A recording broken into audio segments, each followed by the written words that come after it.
Hello दोस्तों, नमस्ते। शुरू करते हैं हम हमारी आज की क्लास।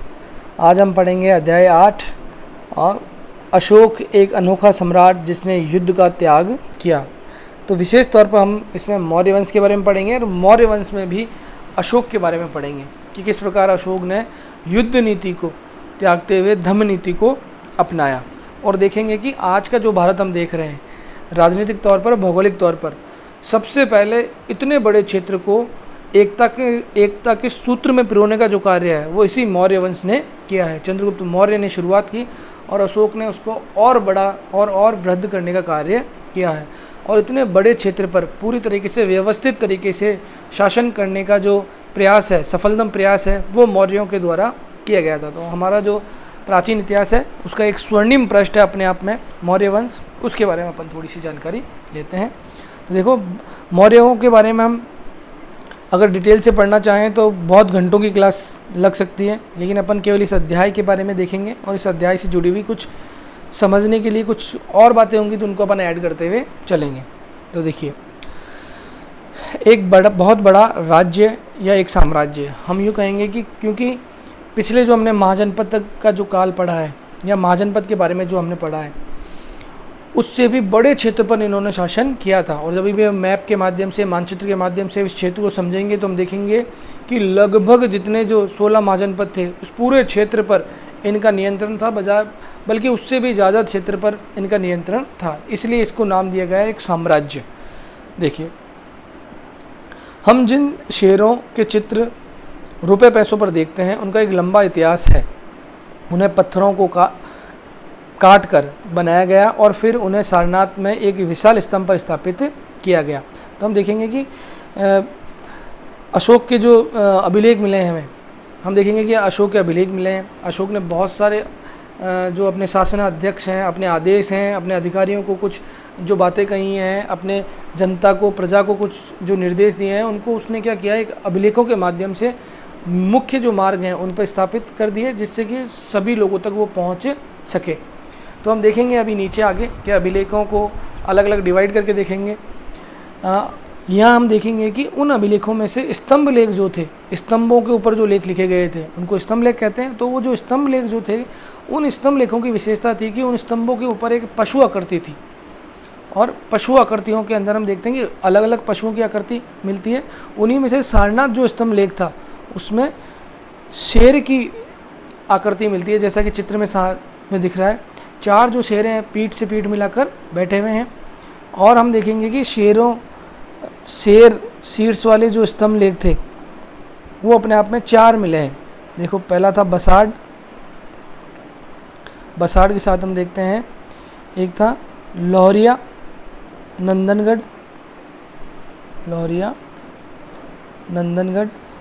यहाँ से एक शेर मिला है। कितने मिले हैं?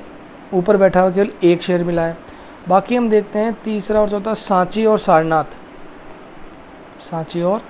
सारनाथ का चित्र आप देख ही रहे हो। इन दोनों से मिले हैं 4 शेर।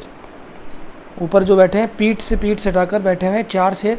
और इनमें से भी ये जो स्तंभ लेख मिले हैं इनमें से भी किसको राष्ट्रीय चिन्ह के रूप में अपनाया गया है? सारनाथ का जो सिंह स्तंभ वाला जो शीर्ष है, शेर स्तंभ वाला जो शीर्ष है, 4 शेर जो पीठ से पीठ मिलाकर बैठे हैं, उसको राष्ट्रीय चिन्ह घोषित किया गया है।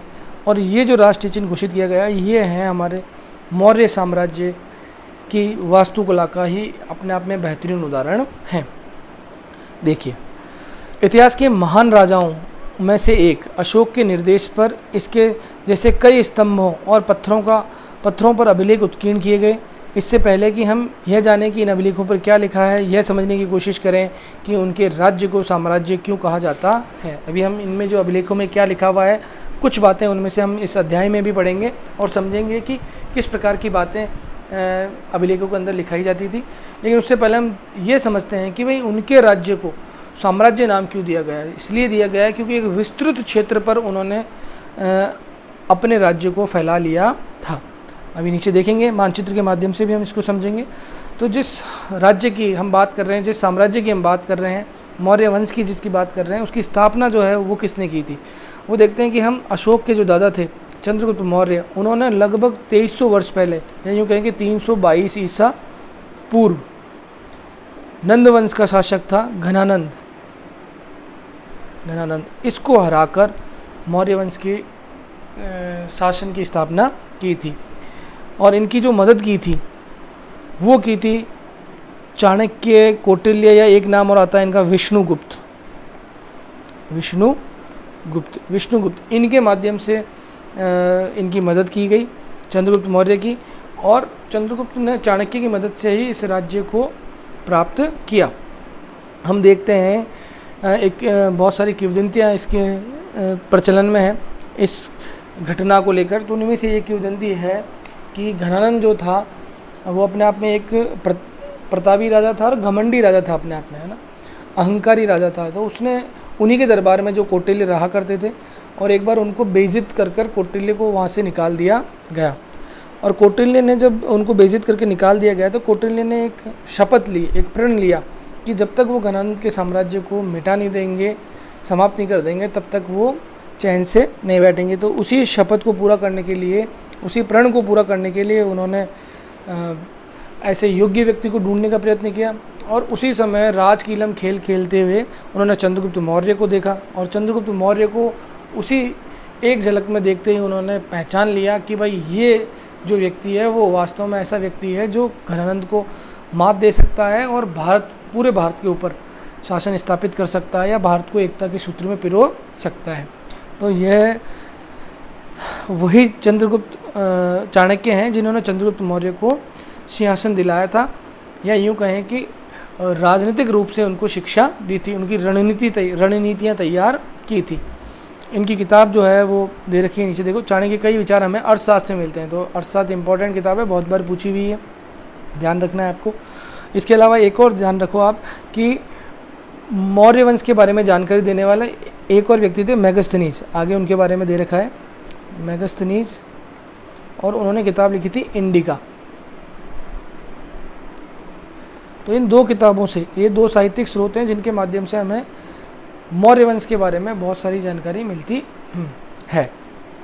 देखिए, वंश हम देखेंगे जब एक ही परिवार के कई सदस्य एक के बाद एक राजा बनते हैं तो उन्हें एक ही वंश का कहा जाता है। तो एक ही स्वजन जो होते हैं अपने आप में एक ही परिवार के लोग होते हैं, उनको एक वंश का कहा जाता है। मौर्य वंश में बहुत सारे राजा हुए, लेकिन उनमें से महत्वपूर्ण जो है वो 3 राजा हैं। एक चंद्रगुप्त मौर्य जिन्होंने मौर्य वंश की स्थापना की थी, कब की थी? 322 ईसा पूर्व में। बहुत सारी किताबों में 321 भी आता है, लेकिन ज़्यादातर किताबें जो हैं वो कितने क्या बताती है? 322। और इनकी मृत्यु हुई थी 298 ईसा पूर्व में। संलेखना की पद्धति से जैन धर्म उन्होंने अपना लिया था, और दक्षिण भारत के अंदर जाकर, कर्नाटक के राज्य के अंदर जाकर इन्होंने संलेखना पद्धति से अपने प्राणों को त्याग दिया था। उसके बाद में इनका बेटा बना 298 ईसा पूर्व में शासक, और वो रहा 273 ईसा पूर्व तक। इसके बाद में हम जो इस अध्याय में सबसे ज़्यादा पढ़ेंगे, अशोक, उनका शासन आया 273 ईसा पूर्व से 232 ईसा पूर्व। और हम देखेंगे कि शासन पे तो वो 273 ईसा पूर्व में बैठ गए थे, लेकिन इनका जो राज्याभिषेक हुआ था वो हुआ था 269 ईसा पूर्व में, मतलब शासन पर बैठने के 4 वर्ष बाद। और इसी बाद के कारण राज्याभिषेक जो 4 साल बाद हुआ था, इसी के कारण जो है बहुत सारे जो बौद्ध ग्रंथ हैं, तिब्बत ग्रंथ हैं, उनके अंदर अलग अलग कारण इसके बताए हुए हैं। तो वो अपन देखेंगे आगे। देखो, अब देखो साम्राज्य के बहुत से नगर, तो हम थोड़ा सा साम्राज्य को देख लेते हैं। मैंने ऊपर लिखा हुआ भी है कि मौर्य साम्राज्य जो था वो अपने आप में 5 प्रांतों में बटा हुआ था। यूँ कहें कि 4 प्रांतों में था शुरुआत में, और फिर अशोक ने कलिंग को और जीत लिया था। तो ये थोड़ा सा ध्यान रखें कि अपने साम्राज्य में 5वें राज्य के रूप में कलिंग को किसने मिलाया था? अशोक ने मिलाया था। अब ये ध्यान रखें, उत्तरापथ, थोड़ा मानचित्र में अपन देखते हुए चलेंगे। तो देखो, ये जो उत्तरापथ वाला जो क्षेत्र था, ये वाला जो क्षेत्र था वो कहलाता था उत्तरापथ, और इसकी राजधानी थी तक्षशिला। ठीक है, ये कहलाता था अवंती राष्ट्र, इसकी राजधानी थी उज्जैन। फिर नीचे वाला ये कहलाता था दक्षिणापथ, और इसकी राजधानी थी सुवर्णगिरी। कर्नाटक के अंदर स्वर्णगिरी, जहाँ सोने के लिए वो फेमस था, इसीलिए इसका नाम था स्वर्णगिरी। ये राजधानी थी दक्षिणापथ की, और इसको बोलते थे मध्य देश, और इसकी राजधानी क्या थी? पाटलिपुत्र। यहीं से राजा जो है बैठकर पूरे देश का शासन चलाया करता था। और बाद में अशोक ने जो क्षेत्र जीता वो जीता ये कलिंग, और कलिंग की 2 राजधानियाँ थी अपने आप में, एक तो जौगढ़ और दूसरी थी तोसली। तो ये ध्यान रखना है, सबकी प्रांत अपने को ध्यान होने चाहिए और इनकी राजधानी अपने को पता होनी चाहिए। तो देखो यहाँ पे भी लिख दो, तक्षशिला उत्तरापथ की, अवंती राष्ट्र की उज्जैन या उज्जैनी, दक्षिणापथ की सुवर्णगिरी, मध्य देश की पाटलिपुत्र, मध्य देश या प्राची भी बोलते हैं इसको, पाटलिपुत्र, और कलिंग की जो है वो थी तोसली और जौगढ़।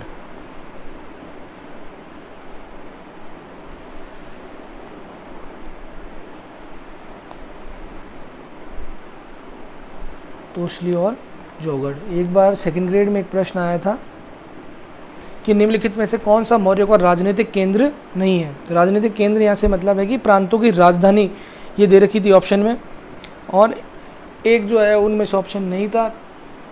तो ये हमें ध्यान रखना है, 5 प्रांत ध्यान रखना है और 5 प्रांतों की राजधानियाँ ध्यान रखनी है, इससे प्रश्न बनता है। देखिए हम देखेंगे कि इनमें से जो हैं 3 नगर जो दे रखे हैं, फेमस जो 3 नगर दे रखे हैं, एक बार मिटा देता हूँ मैं, आप लिख लेना, देख लेना, समझ लेना। देखो 3 नगर जो दे रखे हैं इनकी अपनी एक विशेषताएं थी।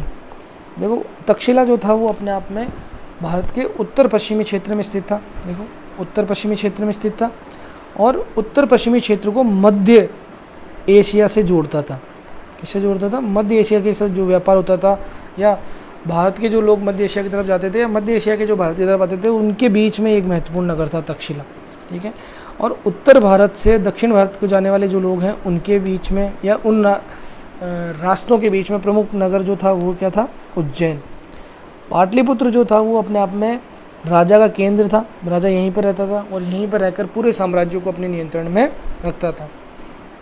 देखिए साम्राज्य में बहुत से नगर थे, मानचित्र में हमने देखे हैं।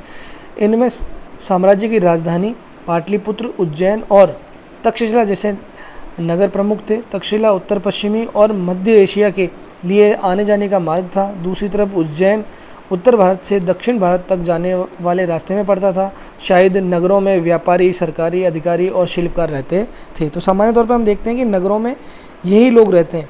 कभी भी जब हम नगरों की बात करें तो मुख्य तौर पर व्यापारी लोग रहते हैं, क्योंकि व्यापार वाणिज्य से जुड़े हुए बहुत सारी गतिविधियाँ नगरों में होती हैं। नगर उसके केंद्र होते हैं, इसलिए व्यापारियों के समूह वहाँ रहते हैं।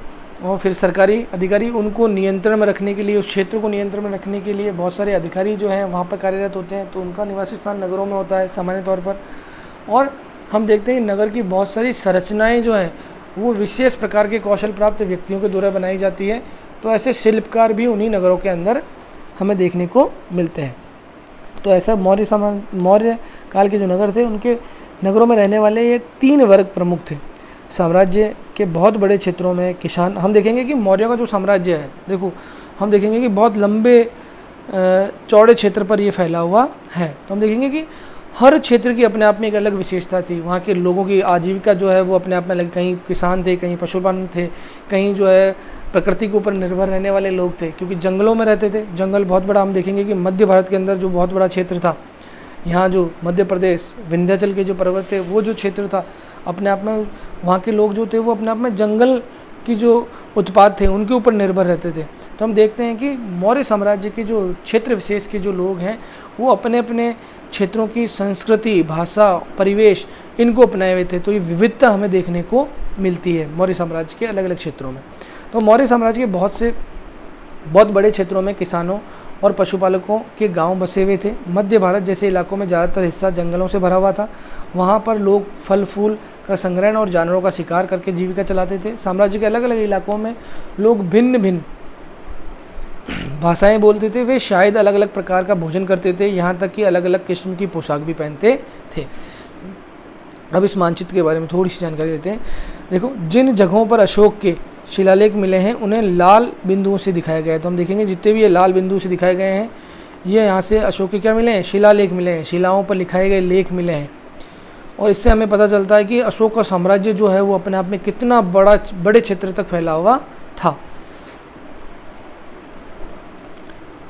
ये सारे इलाके साम्राज्य के भीतर थे। उन देशों के नाम बताओ जहाँ अशोक के अभिलेख मिले। तो हम देखेंगे, देखो इन्हीं लाल जो ये चिन्ह है, तो हम देखेंगे कि उत्तर पश्चिमी क्षेत्र के अंदर देखो मानसेरा और शहबाजगढ़ी, लंपक या लंपक को लघमान भी बोलते हैं, क्या बोलते हैं, लघमान, और कंधार, ये जो क्षेत्र हैं वो भारत की सीमा से बाहर है। तो ये तो पाकिस्तान के अंदर है, मानसेहरा या मनसेहरा और शहबाजगढ़ी, और लंपक और कंधार जो है वो कहाँ है, अफ़गानिस्तान के अंदर है। तो हम देखेंगे कि मौर्य साम्राज्य जो है वो अपने आप में बहुत लंबे चौड़े क्षेत्र पर फैला हुआ था। और यहाँ पे हम देखेंगे कि चेर, पांडे और केरल पुत्र इनका शासन चलता था अलग अलग इन क्षेत्रों पर। और ये तीनों जो क्षेत्र हैं वो भी दक्षिण भारत के मौर्य साम्राज्य से बाहर थे। तो ये पड़ोसी राज्य थे अपने आप में। ठीक है, अब हम देखिए राज्य साम्राज्य से कैसे भिन्न हैं। तो हम देखते हैं राज्य जो है वो अपने आप में क्या थे, सीमित क्षेत्रों पे होते हैं, और साम्राज्य जो है वह अपेक्षाकृत क्या होते हैं, बड़े भूभाग पर होते हैं, ज़्यादा क्षेत्र पर फैले हुए हैं। और हम देखेंगे कि दूसरा अंतर है कि राज्यों को चलाने के लिए साम्राज्यों की तुलना में कम संसाधन चाहिए, और साम्राज्यों को चलाने के लिए संसाधनों की आवश्यकता ज़्यादा है। संसाधनों का मतलब है कि अगर सेना है तो वो भी बड़ी संख्या में रखनी पड़ेगी, उसके हथियार अगर हैं वो भी बड़ी संख्या में रखने पड़ेंगे, इतने बड़े साम्राज्यों को नियंत्रण में रखने के लिए, और वहाँ से अराजकता ना फैले उसके लिए उनको एक प्रशासन तंत्र जो है वो भी ज़्यादा बड़ा चाहिए। कर वसूल करने के लिए अधिकारियों की संख्या भी क्या चाहिए, ज़्यादा चाहिए। तो हम देखते हैं कि सामान्य तौर पर साम्राज्य के जो शासक थे उनको संसाधनों की, मानव संसाधनों की और दूसरे संसाधनों की भी ज़रूरत से ज़्यादा होती थी, राज्यों की ज़रूरत से ज़्यादा होती थी। देखिए, चूँकि साम्राज्य राज्यों से बड़े होते हैं और उनकी रक्षा के लिए बड़ी सेनाओं की ज़रूरत होती है, इसलिए सम्राटों को राज्यों की तुलना में ज़्यादा संसाधनों की आवश्यकता होती है। इसी कारण उन्हें बड़ी संख्या में कर इकट्ठा करने वाले अधिकारियों की ज़रूरत होती है कि बहुत लंबे चौड़े क्षेत्र पर उनका साम्राज्य होता है। तो ऐसी स्थिति में उनको एक व्यवस्थित जो प्रशासनिक अधिकारियों की श्रेणियां हैं या उनकी जो संख्या है वो ज़्यादा चाहिए होती है। तो सामान्य तौर पर हम देखते हैं कि मौर्य साम्राज्य जो है उसमें हमें 2-3 चीज़ें देखने को मिलती है। एक तो मंत्रिणी मिलती है, मंत्रिणी नामक संस्था के बारे में हमें पता चलता है, जिसमें 3 से 4 सदस्य होते थे जो राजा को परामर्श देते थे महत्वपूर्ण विषयों पर। उसके बाद में हम देखते हैं कि महामात्य या तीर्थ नाम के अधिकारी हमें मिलते हैं। ये संख्या में 18 हुआ करते थे। हम देखते हैं कि प्रमुख पुरोहित हुआ, सेनानी हुआ, युवराज हुआ, प्रदेष्टा हुआ, ऐसे जो प्रमुख जो अधिकारी हैं, सन्निधाता हुआ, समाहर्ता हुआ, तो ये प्रमुख अधिकारी जो हैं या तीर्थ हैं उनको कहा जाता था महामात्य, जो पूरे साम्राज्य को नियंत्रण रखने में अपना राजा को अपना योगदान देते। इनके अधीन ही फिर कुछ लोग और होते थे जिनको बोलते थे अध्यक्ष, और अध्यक्षों की संख्या में मिलती है 26। ये भी अपना अपना अलग अलग काम करते थे कि जैसे जो सरकारी भूमि का नियंत्रण रखता था उसको सीता अध्यक्ष बोलते थे। जैसे कोई माप तोल की चीज़ों के बारे में ध्यान रखता था, सरकारी भूमि, पहले इसको देखते थे, भूमि पर नियंत्रण रखने वाला कहलाता था सीता अध्यक्ष। माप तोल पर ध्यान रखने वाला होता था उसको बोलते थे पोतवा अध्यक्ष। वनों से संबंधित कोई भी जो अधिकारी होता था उसको बोलते थे कुप्याध्यक्ष। तो एक प्रकार से ये एक उनकी प्रशासन की एक श्रेणी थी। सबसे बड़ी जो सबसे शक्तिशाली होती थी वो मंत्रिण होती थी, जो राजा को और राजा के साथ केवल 3-4 सदस्य जो हमेशा महत्वपूर्ण विषयों पर उसको सहयोग या परामर्श करते देते थे। उसके बाद में तीर्थ होते थे जो 18 और अध्यक्ष होते थे 26। इनकी सहायता से पूरे के पूरे साम्राज्य पर नियंत्रण रखा जाता था। और ये सारी की सारी जानकारी हमें किस में मिलती है, अर्थशास्त्र में मिलती है। और हमें पता है कि अर्थशास्त्र जो है वो किसकी लिखी हुई किताब है, कौटिल्य की।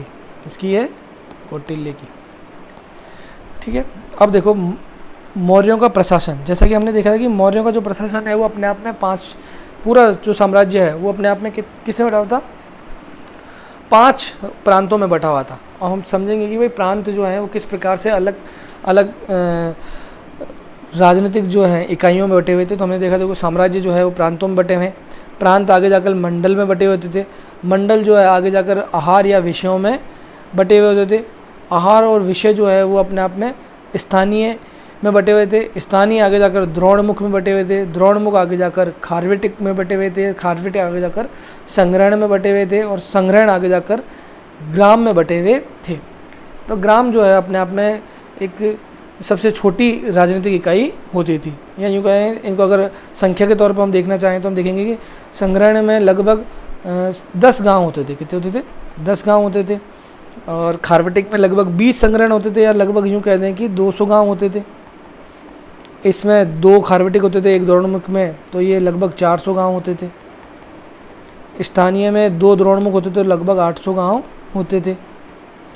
तो इस प्रकार से ये इतने क्षेत्र पर, अब इतने बड़े क्षेत्र को सुव्यवस्थित तरीके से अगर चलाना है तो राजनीतिक इकाइयाँ आप इसको संचालन करने में महत्वपूर्ण भूमिका निभाती थी, और उन्होंने इसी सफल संचालन के लिए अपने पूरे साम्राज्य को राजनीतिक इकाइयों में बांटा हुआ था। तो हम देखते हैं कि प्रांत जो है, प्रांत का जो मुख्य तौर पर प्रांत का जो प्रमुख अधिकारी जो होता था वो होता था अपने आप में गवर्नर या राज्यपाल। क्या होता था? राज्यपाल। और ये देखा गया है कि सामान्य तौर पर राज्यपाल के पद पर राजकुमारों को ही लगाया जाता था। किसको लगाया जाता था? राजकुमारों को ही लगाया जाता था, और यह विश्वसनीय व्यक्तियों को ही लगाया जाता था। और हम देखेंगे कि भाई इन्हीं इकाइयों के अंदर जो महत्वपूर्ण अधिकारी थे, जिनके बारे में अपने देखा था पीछे देखा था कि तीर्थ जो थे या अध्यक्ष जो थे, उनकी सहायता से इस पूरे के पूरे साम्राज्य को नियंत्रण में रखा जाता था। तो देखो, चूँकि मौर्य साम्राज्य बहुत बड़ा था, इसलिए अलग अलग हिस्सों पर अलग अलग ढंग से शासन किया जाता था। पाटलिपुत्र और उसके आसपास का जो क्षेत्र था वो सीधे के सीधे सम्राट के द्वारा नियंत्रित किया जाता था। तो ये ध्यान रखना है। इसका मतलब यह हुआ कि इस इलाके में गांव और शहरों के किसान, पशुपालकों, शिल्पकारों और व्यापारियों से कर इकट्ठा करने के लिए राजा अधिकारियों की नियुक्ति करता था। कौन करता? भाई राजा के नियंत्रण में है। इसका मतलब है सारी की सारी जो प्रशासनिक चीज़ें हैं उन पर नियंत्रण किसका होगा? राजा का होगा। जो राजा के आदेशों का उल्लंघन करते थे, अधिकारी उनको सजा देते थे। इनमें से कई अधिकारियों को वेतन भी दिया जाता था। पूरा उसमें जब हम बात कर रहे थे अभी अर्थशास्त्र के अंदर पूरा वर्णन किया हुआ है कि भाई किस अधिकारी के लिए कितना वेतन निश्चित था। संदेशवाहक, हम देखते थे कि संदेशवाहक एक जगह से दूसरी जगह घूमते रहते थे और राजा के जासूस अधिकारियों के कार्यकलाप पर नज़र रखते थे। इन सब के ऊपर सम्राट था, जो राज परिवार और वरिष्ठ मंत्रियों की सहायता से सब पर नियंत्रण रखता था। तो मंत्रिण की सहायता से, और मंत्रिण के अंदर कौन होते थे? वरिष्ठ मंत्री ही होते थे। 3-4 जो बहुत विश्वास पात्र होते थे वो लोग ही राजा के सहयोगी होते थे। अगर मौर्य साम्राज्य के भीतर कई छोटे प्रांत थे, इन पर तक्षशिला या उज्जैनी जैसे प्रांतीय राजधानियों से शासन किया जाता था। हमने देखा था कि मौर्य साम्राज्य जो है वो कुल 5 राज्यों में बटा हुआ था और 5 राज्यों की अपनी अपनी राजधानियाँ थी। कुछ हद तक पाटलिपुत्र से इन क्षेत्रों पर नियंत्रण रखा जाता था, लेकिन हमने देखा कि पूरा का पूरा मौर्य साम्राज्य जो है वो बहुत बड़े क्षेत्र पर फैला हुआ था। तो ऐसी स्थिति में सभी जगहों पर राजा के द्वारा नियंत्रण रखना या केवल पाटलिपुत्र से नियंत्रण रखना संभव नहीं था। तो इसके लिए उन्होंने क्या किया? प्रांतों की अपनी अलग अलग राजधानियाँ बनाई और उन राजधानियों को या उन प्रांतों को राजकुमारों के नियंत्रण में संचालन करवाया। तो अक्सर राजकुमारों को वहाँ का राज्यपाल या गवर्नर बनाकर भेजा जाता था, लेकिन ऐसा लगता है कि इन जगहों पर स्थानीय परंपराओं और नियमों को ही माना जाता था, क्योंकि सामान्य तौर पर हर एक क्षेत्र की, हमने अभी ऊपर देखा था कि हर एक क्षेत्र की अपनी परंपराएं, अपने रीति रिवाज थे, और अगर ज़बरदस्ती अगर उनके ऊपर राजा के आदेशों को थोपा जाता तो उनका विद्रोह जो है वो अपने आप में क्या होता था? बढ़ जाता था। ऐसे उदाहरण भी हमने देखे हैं जब विद्रोह हुए थे। और जो जितना पाटलिपुत्र से जितना ज़्यादा दूर है, और हमने देखा था कि सबसे ज़्यादा दूर जो है वो तक्षशिला था उत्तर पश्चिमी क्षेत्र में। तो उस क्षेत्र के अंदर बिंबिसार के समय में, चंद्रगुप्त मौर्य का जो पुत्र था बिंबिसार, उसके समय में विद्रोह हुए थे और अशोक स्वयं वहाँ पर गया था और उसने विद्रोह को शांत किया था। तो देखो, प्रादेशिक केंद्रों के बीच विस्तृत क्षेत्र थे। हमने देखा कि भाई अपने आप में जितने बड़े क्षेत्र पर साम्राज्य फैला हुआ था वो अपने आप में बहुत बड़ा क्षेत्र था। इनके इलाकों में मौर्य शासक सिर्फ मार्गों और नदियों पर नियंत्रण रखने का प्रयत्न करते थे जो कि आवागमन के लिए महत्वपूर्ण थे। तो सामान्य तौर पर इतने बड़े क्षेत्र पर प्रत्यक्ष तौर पर जो शासन का नियंत्रण है वो रखा जाना बहुत मुश्किल था। तो वो प्रयत्न करते थे कि आवागमन के जो साधन का माध्यम है जो है एक तो स्थल मार्ग और दूसरा नदियाँ, उनके ऊपर वो पूर्ण तरीके से नियंत्रण रखने का प्रयत्न करते थे। यहाँ से उन्हें जो भी संसाधन कर और भेंट के रूप में मिलते थे उसे इकट्ठा किया जाता था। तो हम देखते हैं कि सामान्य तौर पर जो टैक्स है वो किसी वस्तु के तौर पर भी मिलता था और नजराने के तौर पर या भेंट या उपहार के तौर पर भी मिलता था। उसको वो जो है वो संग्रहण करते थे, इकट्ठा करते थे। देखो उदाहरण के लिए अर्थशास्त्र में तो ध्यान रखना है, अर्थशास्त्र जो है वो किसके द्वारा लिखी हुई है? कौटिल्य के द्वारा लिखी हुई है। उसमें ये लिखा गया है कि उत्तर पश्चिम कंबल के लिए तक्षशिला जो था वो किसके लिए प्रसिद्ध था? कंबलों के लिए प्रसिद्ध था, ये ध्यान रखना है। दक्षिण भारत जो है हमने देखा स्वर्णगिरी जो है वो किसके लिए था? सोने के लिए और कीमती पत्थरों के लिए प्रसिद्ध था। संभव है कि संसाधन नजराने के रूप में इकट्ठे किए जाते थे। तो ये जो संसाधन थे, बहुमूल्य चीज़ें हैं और भी जो उपयोगी चीज़ें जो हैं वो नजराने के तौर पे भी राजाओं के अधिकारियों के द्वारा इकट्ठी की जाती थी। तो अब देखो नजराना और कर में क्या अंतर होता है? तो नजराना अपने आप में हम देख सकते हैं कि उपहार अपने आप में क्या है? एक उपहार है। और टैक्स जो है, कर जो है वो अपने आप में क्या है? नियमित तौर पर मिलता है और एक निश्चित मात्रा में दिया जाता है या वसूला जाता है। तो देखो जहाँ कर नियमित ढंग से इकट्ठी किए जाते हैं वहीं नजराना अनियमित रूप से जब भी संभव हो इकट्ठा किया जाता था। ऐसे नजराने विविध पदार्थों के रूप में प्राय ऐसे लोगों से प्राप्त होते थे जो स्वेच्छा से इसे देते थे। तो हम देखते उपहार जो है वो अपने मर्जी से कभी भी लोग किसी को भी दे सकते थे। तो उनके माध्यम से जो है वो जो भी सामग्री मिलती थी उसको हम नजराने के तौर पर मानते हैं। और नजराना जो था वो भी संग्रहण का एक प्रमुख माध्यम था, संसाधनों को इकट्ठा करने का एक प्रमुख माध्यम था। अब देखिए राजधानी में सम्राट, तो हमने देखा था कि देखो ऊपर जब देखा था कि मौर्य साम्राज्य के बारे में एक तो कौटिल्य जानकारी देते हैं अपने अर्थशास्त्र के माध्यम से और दूसरा अपन ने नाम लिखा था मेगास्थनीज। और मेगास्थनीज की किताब क्या थी? इंडिका, बहुत बार पूछी हुई है, ध्यान रखना है आप सभी को। अब अपन देखते हैं कि मेगास्थनीज कौन थे, उसके बारे में थोड़ी सी जानकारी लेते हैं और उन्होंने इंडिका में ऐसा क्या लिखा है उसके बारे में भी अपन जानकारी लेंगे। तो देखो मेगास्थनीज जो थे, थोड़ी सी अपन जानकारी यहाँ पे लेते हैं कि देखो 300 नक्शा थोड़ा सा देखना है आपको कि सिकंदर जो है, हमने देखा था कि सिकंदर जो है वो भारत पर उन्होंने आक्रमण किया था और भारत से पहले जो है बहुत सारे देशों पर आक्रमण करते हुए, यूनान से आक्रमण करते हुए वो भारत के सिंधु नदी तक आए थे। कहाँ तक आए थे? इस क्षेत्र पर आधार करते करते सिंधु नदी का ये पूरा क्षेत्र जो है वो सिकंदर के नियंत्रण में हो गया था। और लगभग 326 ईसा पूर्व उन्होंने यहाँ पर आक्रमण किया और व्यास नदी को उन्होंने उसके सैनिकों ने पार करने से मना कर दिया था। ये जानकारी अपन ने पिछले वाले लेसन में भी थोड़ी सी ली थी। लेकिन जब इनकी मृत्यु हो गई थी, यूनान के शासक सिकंदर की मृत्यु हो गई थी, तो उन्होंने एक लंबा चौड़ा क्षेत्र जो है वो छोड़ा था अपने उत्तराधिकारियों के लिए। इनका कोई पुत्र था नहीं, तो इनके जो सेनापति थे उन्होंने ही आपस में उनके साम्राज्य को बांट लिया था। और भारत के जो उत्तर पश्चिमी का जो क्षेत्र था, भारत का उत्तर पश्चिम का क्षेत्र यही है, अफ़गानिस्तान और ईरान का जो क्षेत्र है वो है। तो ये वाला जो क्षेत्र है वो मिला था सेल्यूकस को। किसको मिला था? सेल्यूकस को मिला था। सेल्यूकस जो था किसका? सिकंदर का सेनापति था।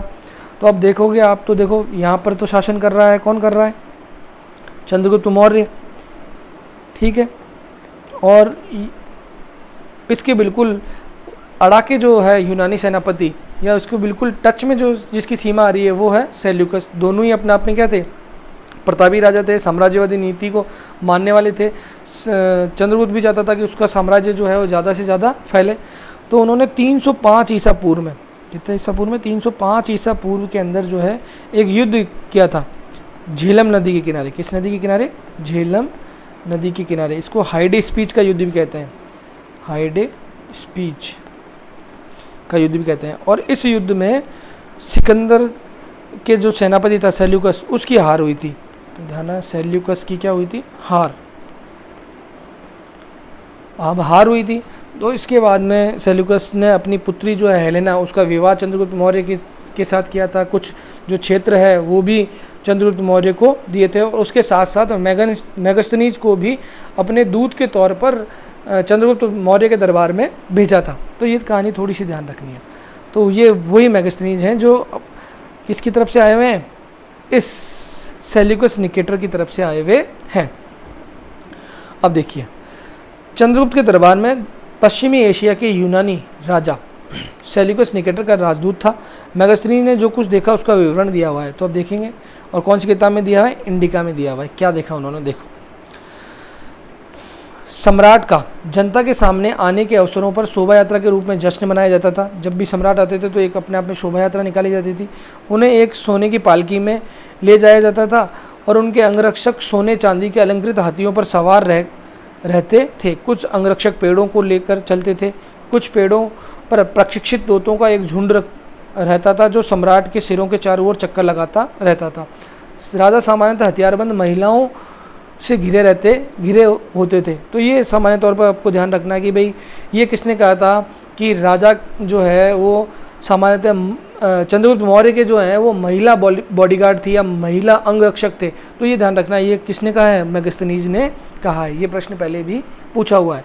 तो वे हमेशा इस बात से डरे रहते थे कि कहीं कोई उनकी हत्या करने की कोशिश न करे। उनके खाना खाने से पहले खास नौकर उस खाने को चखते थे। वे लगातार 2 रात एक ही कमरे में नहीं सोते थे। तो हम देखते हैं कि भाई सुरक्षा की दृष्टि से कितना चाक चौबंद राजा या सम्राट के लिए किए हुए होते थे। तो ये राजा के महत्व को, राजा के पूरे शासन के अंदर जो केंद्र, एक राजा जो केंद्र था, एक महत्व था, उसको पूरी तरीके से हमको बताते हैं। और किसके द्वारा बताया गया है, मेगास्थनीज के द्वारा बताया गया है, जो अपने आप में कौन था, सेल्यूकस निकेटर का दूत था। और पाटलिपुत्र, आधुनिक पटना के बारे में क्या कहता है, जो मौर्यों की राजधानी थी पाटलिपुत्र, है ना, तो उसके बारे में उसने क्या कहा है। तो यह एक विशाल और खूबसूरत नगर है। यह एक विशाल प्राचीर से घिरा हुआ है। चारों तरफ एक परकोटा बना हुआ है जिसमें 570 बुर्ज और 64 द्वार हैं। अपने आप में बहुत बड़ी 4 दीवारी थी और 570 बुर्ज, जिसमें बुर्ज का मतलब है कि दीवारों के अंदर एक ऐसी संरचना बनाना, एक ऐसा चौड़ा रूप देना जहाँ पर आसानी से सैनिक उस पर रह सकें, निगरानी कर सकें। और 64 द्वार थे। 2 और 3 मंजिलों वाले घर लकड़ी और कच्ची ईंटों से बने थे। राजा का महल भी काठ से बना है, जिसे पत्थर की नक्काशी से अलंकृत किया गया है। यह चारों तरफ से उद्यानों और चिड़ियाओं के लिए बने बसेरों से घिरा है। तो हम देखेंगे कि ये सारा जो वर्णन जो है पाटलिपुत्र के बारे में भी किसने किया है, मेगास्थनीज ने किया है। किसने किया है, मेगास्थनीज ने किया है। तो ये विशेष तौर पर ध्यान रखना है। भी कितने बताए हैं, 570 बुर्ज बताए हैं, 64 बताए हैं। अपने आप में एक विशाल जो नगर है उसके तौर पर पाटलिपुत्र को पेश किया है। अब नीचे अपन देखेंगे नगर जो होते थे, नगरों का प्रशासन जो है वो मेगास्थनीज ने किस प्रकार से बताया है। तो मेगास्थनीज बताया कि नगरों का जो प्रशासन था वो अपने आप में एक 30 सदस्यीय जो मंडल है वो मिलकर करता था। पूरे नगर की देखरेख जो है वो 30 सदस्यों का मंडल करता था। और 30 सदस्यों का मंडल जो था वो अपने आप में 6 समितियों में बटा हुआ था। कितनी समितियों में बटा हुआ था, 6 समितियों में। तो ये सीधे सीधे प्रश्न बहुत बार पूछे गए हैं, कितने क्या है, कितनी सदस्यों का मंडल होता था, कितनी समितियाँ होती थी, कौन सी समिति क्या कार्य करती थी, पहले दूसरे तीसरे छठे नंबर तक जितनी भी जो समितियाँ हैं वो पूरी की पूरी तरीके से समझी हुई याद होनी चाहिए। देखो, पहला जो समिति थी उसका कार्य था उद्योग और शिल्पों का निरीक्षण करना। उद्योग धंधे जितने भी हैं और शिल्प का जो कार्य करने वाले जो लोग हैं उनका निरीक्षण करने का काम होते थे कि भाई ये सारे जो लोग हैं वो जो तय मानक हैं उन मानकों के अनुसार कार्य कर रहे हैं या नहीं। अगर नहीं कर रहे होते तो उनको, उन उद्योग और उन शिल्पों को वो अपने आप में क्या करते थे, प्रतिबंधित कर देते थे, उन पर कुछ न कुछ पाबंदियाँ लगा देते थे। दूसरा जो है वो दूसरी समिति जो थी उसका काम था विदेशियों की देख रेख। तो हमने देखा था अभी जब राजा के बारे में हम पढ़ रहे थे तो हमने देखा था कि भाई राजा की सुरक्षा के बारे में वो कितने चिंतित थे, कितने चाक चौबंद उन्होंने तैयारियां या कर रखी थी। तो ऐसा ही वो मानते थे कि विदेशियों की देखरेख, उनका एक कारण विदेशियों की देखरेख का यही था कि जब कोई दूसरे देश से कोई व्यक्ति आता था और तो उसकी पूरी वो जांच पड़ताल रखते थे, देख रेख करते थे पूरी, कौन सा व्यक्ति कहाँ है, कितने दिन रुकेगा, किस वजह से आया है। तो पूरे दूसरी समिति जो है उसका पूरा कार्य जो था वो था विदेशियों की देखरेख का काम था। तीसरी समिति जो है बहुत इंपॉर्टेंट है, बहुत बार इससे सीधे सीधे प्रश्न पूछे हुए हैं, जन्म और मरण का रजिस्ट्रेशन का का कार्य था इनका। भाई जन्म लेने नए जो जन्म लेने वाले बच्चे हैं उनका रजिस्ट्रेशन करती थी ये, और हम जिनकी मृत्यु हो गई उनका भी रजिस्ट्रेशन करती थी। अपने आप में जन्म प्रमाण पत्र और मृत्यु प्रमाण पत्र का जो काम है वो ये करती थी, या यूँ कहें कि जनसंख्या का काम। क्योंकि जनसंख्या का काम कैसे कि भाई जनसंख्या कितने लोगों ने नया जन्म लिया है, कितने लोग मर गए हैं, अगर इसका आकलन हम सही तरीके से करते रहेंगे तो हमें पता रहेगा कि भाई हमारे जो राज्य है या नगर है उसमें कितने लोग निवास कर रहे हैं। तो ये सीधे सीधे प्रश्न पूछा गया है कि भारत में जन्म और मरण या जन्म प्रमाण पत्र और मृत्यु प्रमाण पत्र का कार्य किस समय से चल रहा है, तो मौर्य वंश के समय से चल रहा है। या जनसंख्या का आकलन जो है वो किस समय से चल रहा है, तो मौर्य वंश से चल रहा है। या इसके प्राचीनतम उदाहरण कब मिलते हैं, तो मौर्य वंश के अंदर मिलते हैं। चौथा जो समिति थी उसका काम था व्यापार और वाणिज्य से संबंधित। व्यापार और वाणिज्य के अंदर कौन कौन सी गतिविधियाँ, कौन कौन सी जो है समस्याएं उत्पन्न हो रही हैं, उन समस्याओं को किस प्रकार से दूर किया जा सकता है, किस प्रकार से व्यापार और वाणिज्य को और आसान बनाया जा सकता है। पांचवा जो समिति थी उसका काम था निर्मित वस्तुओं के विक्रय का निरीक्षण करना। भाई जो वस्तुएं बन के तैयार हो चुकी हैं, उन तैयार हुई वस्तुएं जो हैं उनका जो निरीक्षण करना कि भाई अगर वो वास्तव में सही हैं, मानकों के आधार पर तैयार की गई हैं और पूरी तरीके से सही हैं, तो ही उनको बाज़ार में उतारा जाता था, अन्यथा उनको रिजेक्ट कर दिया जाता था। छठी समिति जो थी वो अपने आप में बिक्री कर वसूल करने का काम करती थी, और बिक्री कर होता था विक्रय मूल्य का 1/10%। में अगर कोई भी चीज़ 100 रुपये की बेच रहे हैं तो 10 रुपये जो है उनको बिक्री कर के रूप में देने होते थे। और ये जो कर था वो अपने आप में आय का एक महत्वपूर्ण साधन था। तो छठी समिति का कार्य यही था कि भाई सभी लोग जो व्यापार वाणिज्य या किसी और भी गतिविधि में लगे हुए हैं और जो चीज़ें बेच रहे हैं वो सही तरीके से बिक्री कर जमा करा रहे हैं या नहीं करा रहे हैं। तो ये सारा का सारा जो वर्णन जो है वो दिया है, ये भी किसने दिया है, मेगास्थनीज ने दिया है अपनी कौन सी बुक में, इंडिका के अंदर। अब देखो, और अंत में जंगल वाले इलाके थे। अच्छा, बीच में जो हमने छोड़ दिया था उसके आगे अपन देखते हैं, है ना, नजराने के बाद देखिए। तो अंत में जंगल वाले इलाके आते थे, वहाँ रहने वाले लोग काफ़ी हद तक स्वतंत्र थे। उनसे यह उम्मीद की जाती थी कि मौर्य पदाधिकारियों को हाथी, लकड़ी, मधु और मोम जैसे चीज़ें लाकर दे। तो हम देखते हैं कि जो हमने देखा था कि मौर्य साम्राज्य को नियंत्रण रखने वाले जो अधिकारी थे, अध्यक्ष और तीर्थ, मुख्य तौर पर उनकी सहायता देने वाले और भी उनके अधीनस्थ अधिकारी थे। तो उनके नेतृत्व में इन सभी राज्यों पर, इलाकों पर नियंत्रण रखा जाता था। और ये जिन क्षेत्र पर भी ये नियंत्रण रखते थे, उन लोगों के पास जो भी चीज़ें होती थी, जिस भी व्यवसाय को अपनाते थे, उन्हीं चीज़ों के माध्यम से वो अपना एक प्रकार से नजराना उनको पेश करते थे या टैक्स उनको देते थे। अब देखते हैं हम, अशोक एक अनोखा सम्राट। अशोक मौर्य वंश के सबसे प्रसिद्ध शासक थे। वे एक ऐसे पहले शासक थे जिन्होंने अभिलेखों के द्वारा जनता तक अपने संदेश पहुंचाने की कोशिश की। केवल जनता को जो भी निर्देश देना चाहते थे, जो भी आदेश देना चाहते थे, जो भी अपने अधिकारियों को बताते थे, वो उन्होंने किसके माध्यम से दिए, अभिलेखों के माध्यम से दिए हैं। तो अशोक के अभिलेखों के बारे में थोड़ी सी अपन जानकारी ले लेते हैं। अशोक के अभिलेख का मतलब है कि किसी भी कठोर सतह पर उत्कीर्ण किए गए जो लेख हैं उनको हम अभिलेख कहते हैं। अगर वो शिलाओं पर किए गए हैं, भाई चट्टानों की शिला काट कर और उन पे किए गए हैं तो उनको शिलालेख नाम दे दिया गया है। अगर स्तंभ बनाए गए हैं पत्थर के और उन पर उत्कीर्ण किए गए हैं तो उनको स्तंभलेख नाम दे दिया गया है। और गुफाओं के अंदर या गुहाओं के अंदर कोई लेख लिखा हुआ है तो उसको नाम दिया है गुहालेख। अब देखते हैं कि शिलालेख जो थे अशोक के, वो भी 2 भागों में बटे हुए हैं। एक तो वृहद शिलालेख, मतलब बड़ी बड़ी चट्टानों की शिलाओं को काट कर उनके ऊपर लेख लिखाए गए हैं और उनको फिर मार्गों पर लगाया गया था। और कुछ छोटी शिलाओं के ऊपर हैं तो उनको लघु शिलालेख और बड़ी वालियों को वृहद शिलालेख। इसी प्रकार स्तंभ लेख में भी क्या है, एक वृहद और लघु, मतलब जो बड़े बड़े स्तंभ बनाए गए थे उनके ऊपर जो लेख लिखाए गए हैं उनको वृहद स्तंभ लेख कहते हैं, और जो छोटे स्तंभों पर लिखे गए हैं उनको लघु स्तंभ लेख कहते हैं।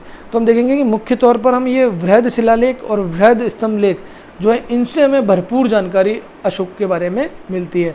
लघु शिलालेख जो है वो भी हमें जानकारी देते हैं, जैसे कि एक लघु शिलालेख मिला है बैराट से, और बैराट से जो लघु शिलालेख मिला है उसी के माध्यम से हमें पता चलता है कि अशोक ने बौद्ध धर्म को अपना लिया था, बौद्ध धर्म के प्रति उसकी श्रद्धा थी। त्रिरत्न की बात वो करता है उसके अंदर। तो इन लघु शिलालेखों से और लघु स्तंभ लेखों से भी हमें बहुत सारी जानकारी मिलती है। गुहा लेक जो है वो हमें वहाँ से मिले हैं, बराबर की पहाड़ियों से मिले हैं, बिहार के अंदर, गया के अंदर, जहाँ पर अशोक ने आजीविक संप्रदाय के लोगों के लिए वो गुफाएं तैयार करवाई थी, निर्माण करवाई थी। तो इन थोड़े से शिलालेखों के बारे में, अभिलेखों के बारे में अपन नीचे जहाँ भी दिया हुआ है वहीं पढ़ेंगे थोड़ा बहुत। देखिए, अशोक के ज़्यादातर अभिलेख प्राकृत भाषा और देवनागरी लिपि में लिखे हुए हैं, देवनागरी लिपि के में लिखे हुए हैं और प्राकृत भाषा में लिखे हुए हैं। इसके साथ साथ हम देखेंगे कि देवनागरी जो है वो ब्राह्मी लिपि से ही जुड़ी हुई है ना, ब्राह्मी लिपि, खरोष्टी लिपि, इसके अलावा अरेमाइक और यूनानी, कुल मिलाकर ये 4 भाषाओं या 4 लिपियों के अंदर हमें अशोक के अभिलेख मिलते हैं। अब देखिए नीचे वाला पैराग्राफ पूरा, ठीक है। अब हम पढ़ेंगे कलिंग युद्ध, अशोक के जीवन का एक महत्वपूर्ण घटना कहें या महत्वपूर्ण अंश कहें हम इसको। तो देखिए, कलिंग युद्ध सबसे पहले हमें पता होना चाहिए कब हुआ था। ये तो ये हुआ था 261 ईसा पूर्व, ठीक है, ये आप लोगों को पता होना चाहिए। कलिंग युद्ध जो है वो अशोक के जीवन में एक भावनात्मक तौर पर एक बड़ा परिवर्तन लाती है। और हम देखेंगे कि भाई इस युद्ध के बाद में ही अशोक जो है वो युद्ध नीति को त्याग देता है और युद्ध नीति की जगह अपनाता था धम्म नीति। क्या थी धम्म नीति, और उसको अपन थोड़ा सा समझेंगे।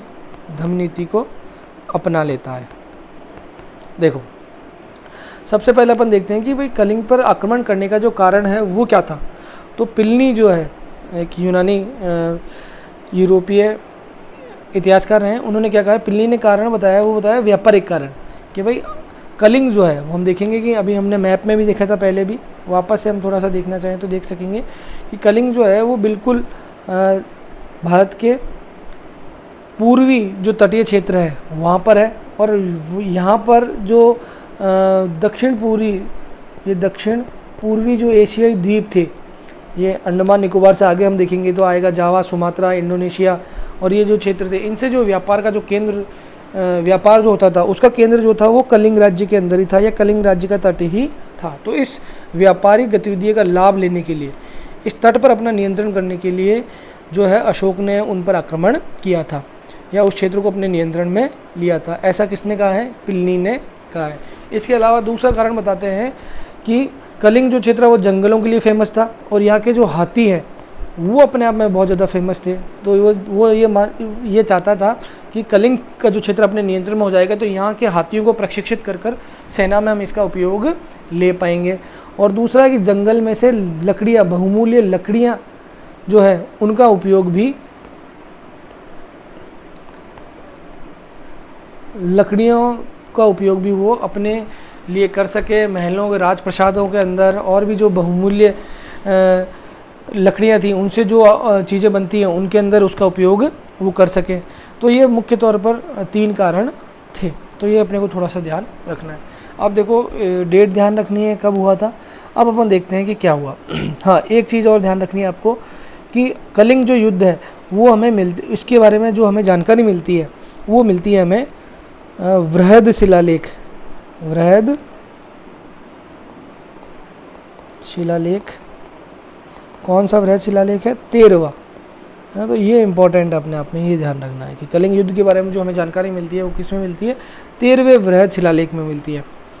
ठीक है, 13वें वृहद शिलालेख का मतलब है कि वृहद शिलालेख जो है वो अपने आप में 14 हैं। कितने हैं, 14 का मतलब है कि एक जो शिलालेख है, जैसे कि एक शिलालेख है, ये शिला है, इसके ऊपर एक लाइन लिखकर एक कोई बात कही हुई है, फिर दूसरी बात कही हुई है, फिर तीसरी बात कही हुई है, फिर चौथी लाइन लिख के कोई चौथी बात कही हुई है। तो ये सारी जो अपने आप में पहली बात की जो बात है वो पहला अभिलेख हो गया, दूसरी लाइन में जो बात है दूसरा अभिलेख हो गया, तीसरा लाइन में जो कोई बात कही है तीसरा अभिलेख, तो चौथी लाइन में कोई बात कही है तो चौथा अभिलेख। इसी प्रकार जो 13वीं लाइन में या 13वीं पंक्ति में जो बात कही है वो अपने आप में क्या कहलाएगा, 13वां अभिलेख कहलाया। तो ये ध्यान रखना है कि हमें कि जो कलिंग युद्ध जो है वो अपने आप में 13वें वृहद शिलालेख के अंदर है। किसके अंदर है, शिलालेख में है, ये ध्यान रखना, स्तंभ लेख में नहीं है। और कौन सा है, 13वां वृहद शिलालेख है। अब देखिए, अपने एक अभिलेख में अशोक ने यह बात कही, राजा बनने के 8 साल बाद मैंने कलिंग विजय की। लगभग लाख। तो हमने बताया कि राजा बनने के बाद राज्याभिषेक कब कराया था उन्होंने? 269 ईसा पूर्व, और इसके 8 वर्ष बाद, इसका मतलब है कलिंग युद्ध कब हुआ? 261 ईसा पूर्व में। तो ये ध्यान रखना है। तो कलिंग युद्ध का जो भीषण विप्लव जो था वो अपने आप को इसमें इसके बारे में बताया गया है, और उसके हृदय परिवर्तन के बारे में इसमें बताया गया है। तो देखिए, लगभग 1.5 लाख लोग बंदी बना लिए गए और 1 लाख से भी ज़्यादा लोग मारे गए। इससे मुझे अपार दुख हुआ। क्यों? जब किसी स्वतंत्र देश को जीता जाता है तो लाखों लोग मारे जाते हैं और बहुत सारे लोग बंदी बनाए जाते हैं।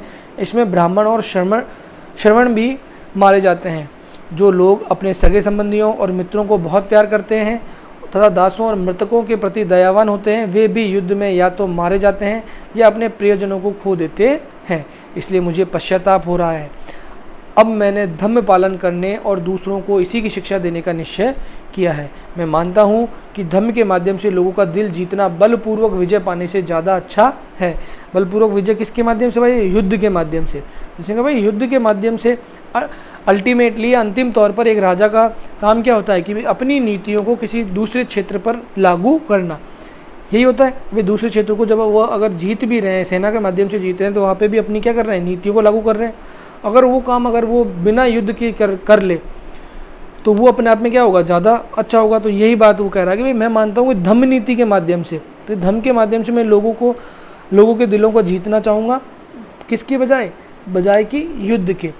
मैं यह अभिलेख भविष्य के लिए एक संदेश के रूप में इसलिए उत्कीर्ण करा रहा हूँ कि मेरे बाद मेरे बेटे और मेरे पोते भी युद्ध ना करें, वो भी क्या करें? वो भी इसी प्रकार धम्म को आगे बढ़ाते रहें, और उसके बदले उन्हें ये सोचना चाहिए कि धम्म को किस प्रकार से आगे बढ़ाया जा सके। तो हम देखते हैं कि भाई जो भीषण हिंसा हुई थी कलिंग युद्ध के अंदर, उस हिंसा को देखते हुए उसके हृदय परिवर्तन हुआ था। इससे जुड़े हुए कुछ फैक्ट जो हैं वो मैंने जो लिखे हैं वो आप लोगों को याद होने चाहिए। अब देखो, कलिंग युद्ध अपन ने देख ही लिया था 261 ईसा पूर्व, ये आपको पता होना चाहिए पूरी तरीके से। इसके बाद में हम देखते हैं कलिंग युद्ध। कलिंग जो है तटवर्ती उड़ीसा का प्राचीन नाम है। अशोक ने कलिंग को जीतने के लिए एक युद्ध लड़ा, लेकिन युद्ध जनित हिंसा और खून खराबा देखकर उन्हें युद्ध से वितृष्णा हो गई और उन्होंने निर्णय लिया कि वह भविष्य में कभी भी युद्ध नहीं करेंगे।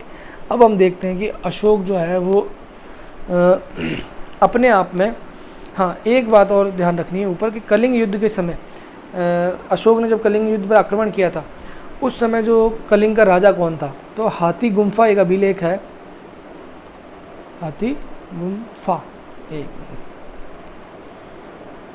गुम्फा अभिलेख है। इसके माध्यम से हमें ये जानकारी मिलती है कि जब अशोक ने जब कलिंग पर आक्रमण किया था तो उस समय नंदराज जो है वो कलिंग का शासक था, कलिंग का शासक था। ठीक है, उसमें हाथी गुम्फा अभिलेख जो है वो कलिंग से संबंधित है। कलिंग के वंशों के बारे में काफ़ी जानकारी मिलती है। तो ये अनुमान लगाया गया है कि जिस राजा का वर्णन किया हुआ है अशोक के आसपास के समय में, उस समय जो राजा था वो था नंदराज। ठीक है, तो ये ध्यान रखना है। अब देखो, जिस धम्म की हम बात कर रहे हैं वास्तव में वो धम्म है क्या? तो देखो अशोक का धम्म क्या है। तो हम देखेंगे कि अशोक ने जो है प्रजा के नैतिक उत्थान के लिए जिन आचारों, नियम, कायदे, कानूनों को एक संहिता में प्रस्तुत किया, उसी को उसने क्या कहा है? धम्म कहा है। उसी ने जो अपने उसके जो अभिलेख लिख रहे हैं उसके अंदर उसने उसको क्या कहा है? धम्म कहा है। और खुद अपने जो स्तंभ लेख है, हम देखेंगे जो स्तंभ लेख है, हमने देखा था कि वो वृहद शिलालेख जो है वो अपने आप में 14 है। इसी प्रकार के वृहद स्तंभ लेख जो है वो अपने आप में 7 हैं। कितने हैं? 7। और नीचे देखेंगे अपन थोड़ा सा कि भाई वृहद स्तंभ लेख मतलब 7 लाइनें लिखी हुई हैं, 7 बातें लिखी हुई हैं। तो उनमें से दूसरी और जो 7वीं है, दूसरी और 7वीं, उस दूसरे और 7वां जो स्तंभ लेख है उसके अंदर वो धम्म के बारे में बताता है। और क्या कहता है? वो खुद से प्रश्न पूछता है कि धम्म क्या है, और उसका उत्तर खुद ही देता है कि भाई धर्म क्या है। तो ये जो मैंने लिख रखा है ऊपर, ये धर्म की परिभाषा देते हुए बोलता है कि अपाप सिनवे बहु कयाने दया दाने सचे सोचे माधवे साधवे च। इसका मतलब है कि धम्म है अपाप सिन्वे, मतलब अल्प पाप, वो धम्म है। बहु का यानी मतलब बहुत लोगों का कल्याण करना, वो धम्म है। दया करना वो धर्म है। दान देना वो धर्म है। सत्यवादिता मतलब हमेशा सत्य बोलना वो धर्म है। पवित्रता रखना, शुचिता रखना अपने आप में, वो धर्म है। मृदुता वो धर्म है, और साधुता वो धर्म है अपने आप में। तो एक तरीके से उसने दूसरे अभिलेख में, स्तंभ लेख में, है ना, दूसरे स्तंभ लेख में, बृहद स्तंभ लेख में उसने ये धम्म के बारे में पूछा है, खुद ही से प्रश्न पूछा है कि धम्म क्या है, और उसका जवाब भी उसने दूसरे और सातवें स्तंभ लेख में दिया है। तो ये दोनों याद रखना है। जवाब देते हुए उसने धम्म की क्या की है, परिभाषा दी है, और उसने बताया कि भाई वास्तव में धम्म क्या है, और इस धम्म की पालना के लिए उसने बताया है कि भाई ये तो धम्म है, और धम्म की को प्राप्त कैसे कर सकते हैं कि आप बड़े बुजुर्गों का सम्मान कीजिए, अपने माता पिताओं का सम्मान कीजिए, अहिंसा बिल्कुल भी ना कीजिए, अपने दासों के साथ जो है वो व्यवहार एकदम सही रखिए, बच्चों के साथ जो है वो प्रेम रखिए, अपने से छोटों के प्रति प्रेम स्नेह रखिए। इस प्रकार से आप इस धम्म को क्या कर सकते हैं, प्राप्त कर सकते हैं। तो एक तरीके से प्रजा के जो नैतिक उत्थान के लिए जो उसने नियम कायदे कानून बनाए थे, उसी को उसने नाम दिया था धम्म। देखो, अशोक के धम्म में किसी देवता की पूजा अथवा किसी कर्मकांड की आवश्यकता नहीं है। उन्हें लगता था कि जैसे पिता अपने बच्चों को अच्छे व्यवहार की शिक्षा देते हैं, वैसे ही उनका कर्तव्य था कि वो अपनी प्रजा को निर्देश दें।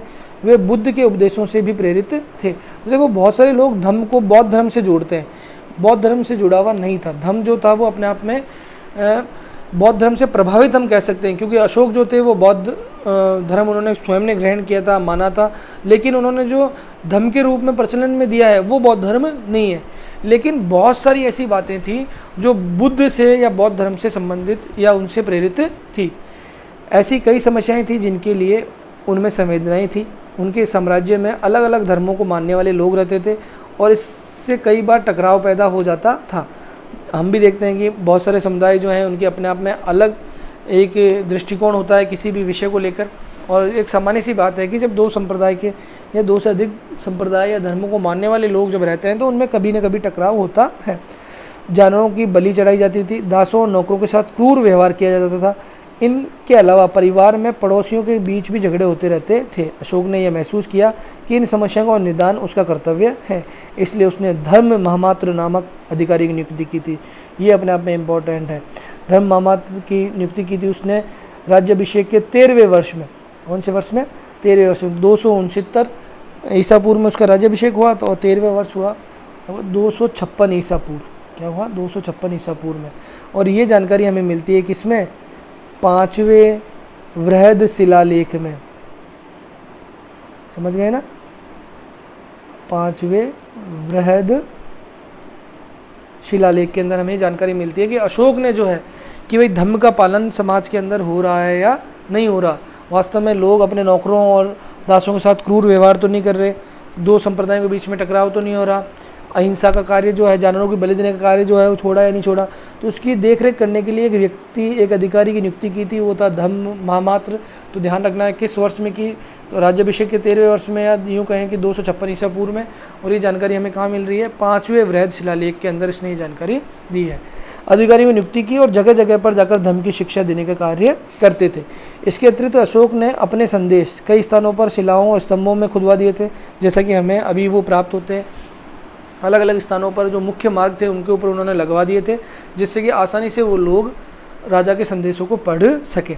अधिकारियों को ये निर्देश दिया गया कि वे राजा के संदेशों को उन लोगों को पढ़कर सुनाएं जो खुद नहीं पढ़ सकते, जो अनपढ़ थे, अशिक्षित थे, उन लोगों को अधिकारी जो है उस के बारे में बताएंगे, उसमें क्या लिखा हुआ है अभिलेखों के बारे में। अब देखो, अब हम यहाँ पे देखते हैं कि हम देखेंगे कि उसके जो स्तंभ थे, उन स्तंभों की एक विशेषता थी।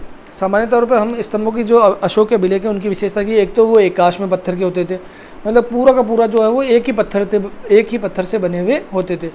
फिर उसके ऊपर में शीर्ष में एक उल्टे कमल की आकृति बनी हुई थी, और उस उल्टे कमल की आकृति के ऊपर एक पशु जो है उसको रखा हुआ होता था। तो सामान्य तौर पर हम देखते हैं कि उनसे रिलेटेड बहुत सारे प्रश्न पूछे जाते हैं कि भाई बताइए कि रामपुरा से जो अभिलेख मिला है उसके शीर्ष जो है वो किस पशु से बना हुआ है, या कौन सा पशु वहाँ पर विराजमान है। तो ऐसे प्रश्न पूछे हुए हैं, तो थोड़ा सा ध्यान रखना है।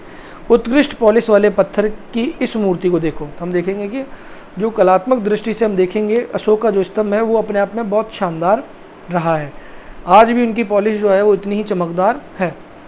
ये बिहार के रामपुरवा में मिले एक मौर्यकालीन स्तंभ का हिस्सा है। अभी इसे राष्ट्रपति भवन में रखा गया है। यह उस समय की मूर्ति कला का एक नमूना है। तो अब ध्यान रखना है कि रामपुरवा से मिला हुआ जो अभिलेख है, वहाँ से उसके शीर्ष पर कौन सा है? बैल है। कौन है? बैल है। कुछ हम और लिख सकते हैं, जैसे संकीसा से जो अभिलेख मिला है उसके शीर्ष पर हाथी विराजमान है, ठीक है ना। शेर के बारे में हमने चर्चा करी ली थी। और ये आप लोगों को थोड़ा सा ध्यान रखना है कि भाई रामपुरा से जो अभिलेख मिला है उसके शीर्ष पर कौन विराजमान है? बैल, नटुआ बैल इसको संज्ञा दी गई थी। अब देखो ये थोड़ा सा मैंने लिखा है कि भाई संदेश जो है अपने अभिलेखों के माध्यम से पहुंचाएं। और वृहद शिलालेख अपने देख ही लिया था, 14 हैं टोटल। शिला के अंदर कितनी बातें लिखी हुई हैं? 14 बातें लिखी हुई हैं। और ये 8 स्थानों से मिली है। कितने स्थानों से मिली है? 8 स्थानों, अलग अलग स्थानों से। सहजान गढ़ी अपन देखा था ना, शाहबाज गढ़ी पाकिस्तान के अंदर, मानसहरा पाकिस्तान के अंदर, जूनागढ़ से ये मिला है, कालपी से मिला है। तो बहुत सारे, कुल मिलाकर 8 स्थानों से मिला है। और 8 स्थानों से एक ही बातें लिखी हुई हैं। यही 14 बातें शिलाओं के अंदर लिखी हुई हैं। लेकिन जौगढ़ से जो मिला है, क्योंकि जौगढ़ जो है वो अपने आप में कहाँ है? स्थित है, कलिंग की ही एक राजधानी है। तो वहाँ पर जो है वो 13वां जो है वो नहीं मिलता उसमें। और हमें पता है कि 13वां अभिलेख जो है किससे संबंधित था? कलिंग विजय से संबंधित था। तो कलिंग विजय से संबंधित 13वां जो अभिलेख है वो कलिंग के जौगढ़ से नहीं मिलता। क्योंकि अगर कलिंग विजय के बारे में, अगर उन जिस क्षेत्र पर उन्होंने विजय प्राप्त की, और अगर उसी के लोग उसके बारे में पढ़ेंगे तो वो उससे और क्या होंगे? व्यथित होंगे। और व्यथित होंगे, दुखी होंगे, तो वो और उससे ज़्यादा क्या होंगे? विद्रोह होंगे। उन पर नियंत्रण करना आसान नहीं होगा। तो उसने क्या किया कि 13वां जो अभिलेख है वो जौगढ़ के अंदर हमें देखने को नहीं मिलता, बजाय कि उसके 1-2 पृथक अभिलेख उसने वहाँ पर अलग से और लिखा है। तो सामान्य तौर पर हमें ध्यान रखना है कि वृहद शिलालेख के 14 लेख मिले हैं। और वृहद स्तंभ लेख जो है वो अपने आप में क्या है? 7 हैं। 7 बातें कही हुई हैं। और कितने स्थानों से मिले? 6 स्थानों से मिले हैं। सामान्य तौर पर हमें ये ध्यान रखना है। अब देखिए, अपनी प्रजा के लिए अशोक के संदेश। तो हम देखेंगे प्रजा को वो जो अभिलेखों के माध्यम से जो उन्होंने संदेश दिए हैं कि भाई अहिंसा का मार्ग अपनाए रखना है, संप्रदाय के बीच में सद्भावना होनी चाहिए। और एक अभिलेख में उन्होंने बताया है कि भाई वो जिस प्रकार से मानव के लिए उन्होंने चिकित्सालयों की व्यवस्था की है, उसी प्रकार पशुओं के लिए भी उन्होंने चिकित्सालय बनवाए हैं। दूसरे अभिलेख में कहते हैं, वो दूसरे वृहद शिलालेख में कहते हैं। तीसरे वृहद शिलालेख में वो बताते हैं कि उन्होंने 3 अधिकारियों की नियुक्ति की है, युक्त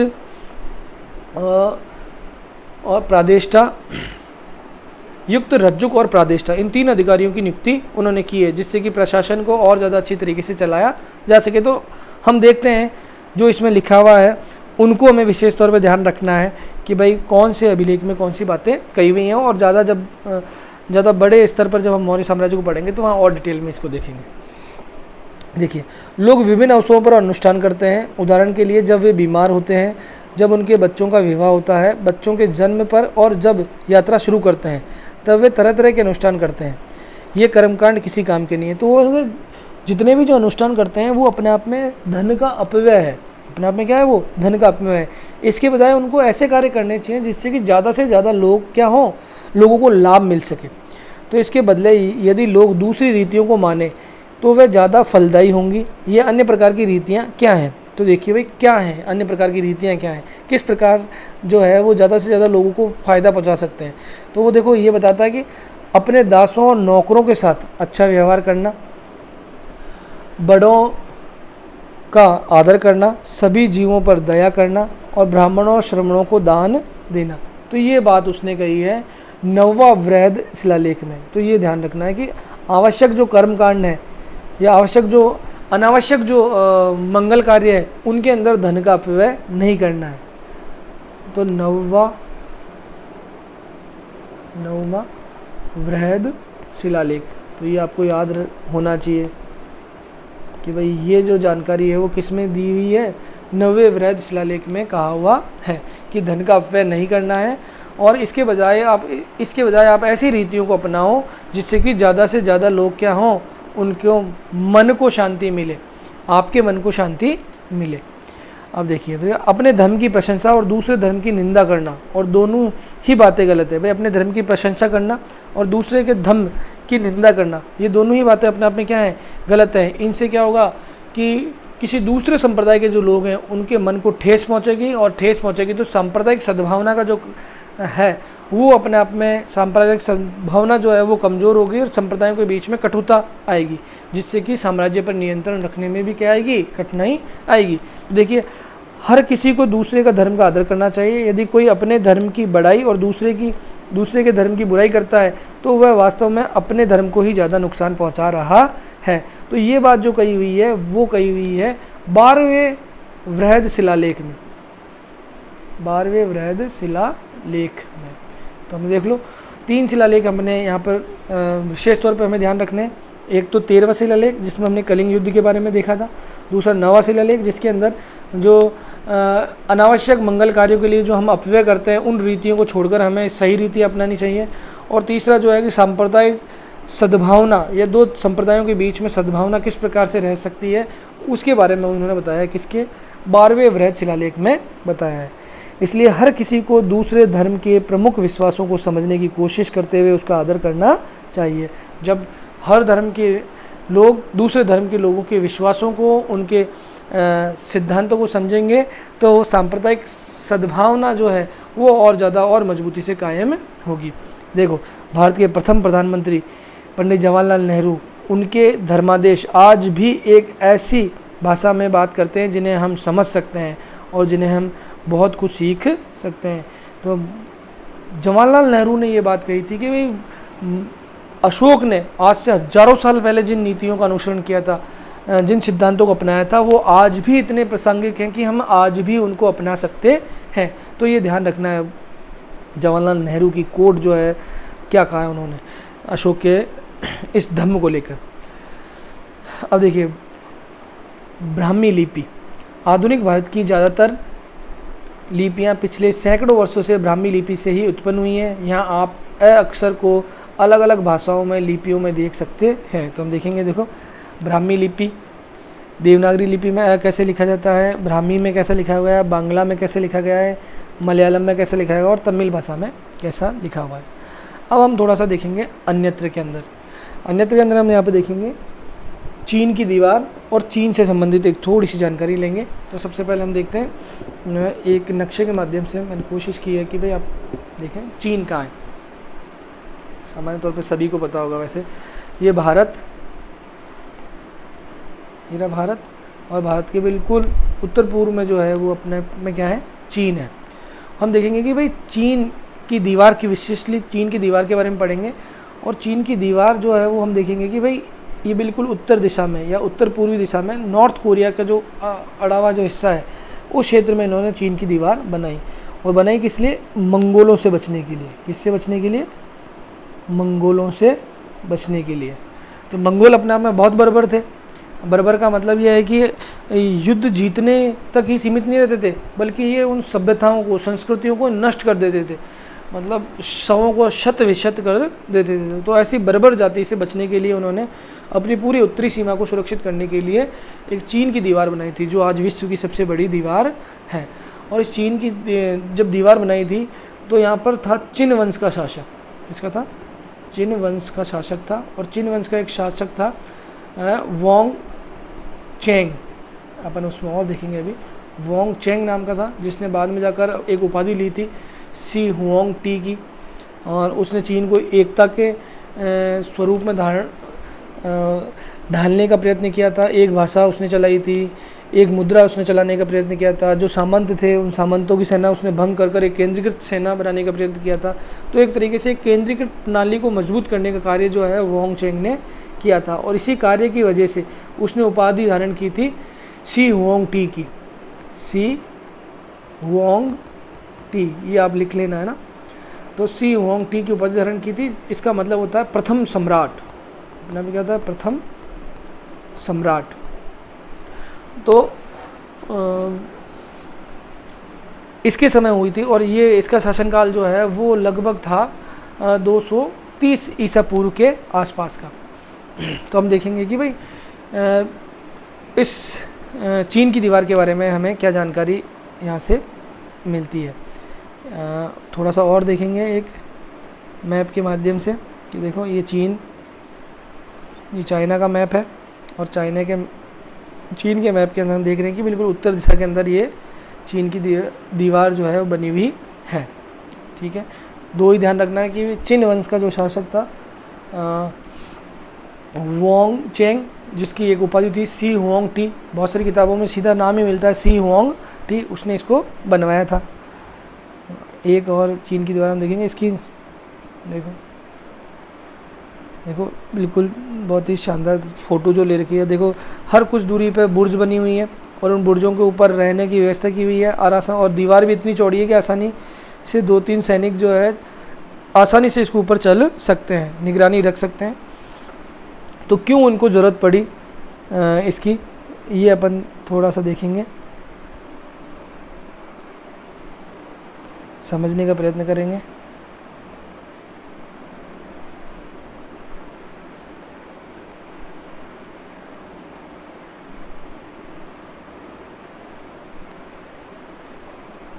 देखो तो अब हम देखते हैं मौर्य साम्राज्य से उभरने से थोड़ा पहले 2400 वर्ष पहले, तो लगभग 400 ईसा पूर्व चीन में सम्राटों ने चीन की दीवार का निर्माण शुरू किया था। इसे बनाने का उद्देश्य था उत्तरी सीमा की पशुपालक लोगों से रक्षा करना। तो पशुपालक जो लोग थे कौन थे? मंगोल लोग थे अपने आप में। कौन लोग थे? मंगोल। देखो अगले 2000 वर्षों तक इस दीवार का निर्माण कार्य चलता रहा। तो आज से हम देखेंगे कि लगभग 200 साल पहले तक भी जो है वो 400 साल पहले तक भी जो है 1600 ईस्वी तक भी इस दीवार का निर्माण चलता रहा। आने वाले शासकों ने इसको आगे बढ़ाने का कार्य किया क्योंकि साम्राज्य की सीमाएं बदलती रही। ये दीवार लगभग 6400 किलोमीटर लंबी है। तो ये ध्यान रखें 6400 किलोमीटर है, 6400 किलोमीटर लंबी है तथा पत्थर और ईंट की बनी हुई है। इसके ऊपरी सतह सड़क जितनी जैसी चौड़ी है। इस दीवार को बनाने के लिए हजारों लोगों को काम करना पड़ा। हर 100-200 मीटर की दूरी पर इस पर निगरानी के लिए बुर्ज बने हुए हैं। पड़ोसी देशों के प्रति अशोक का रवैया और चीनी सम्राट के रवैये को कैसे भिन्नता से देख सकते हैं। तो देखो सबसे पहले तो हमें समझना है कि चीन की जो ये दीवार थी वो अपने आप में मंगोलों से सुरक्षा करने के लिए चीन वंश के शासक जो था वोंग चेंग या सी हुआंग टी उसने बनाई थी। और ये अपने आप में एक केंद्रीकरण शासन को स्थापित करने वाले राजाओं में से प्रथम था। और हम देखेंगे कि भाई अशोक का जो रवैया था वो अपने आप में चीनी सम्राट के रवैयों से किस प्रकार से भिन्न था कि चीनी सम्राट ने अपने पड़ोसियों के रोकने के लिए एक सुरक्षा प्राचीर बनाने का कार्य किया।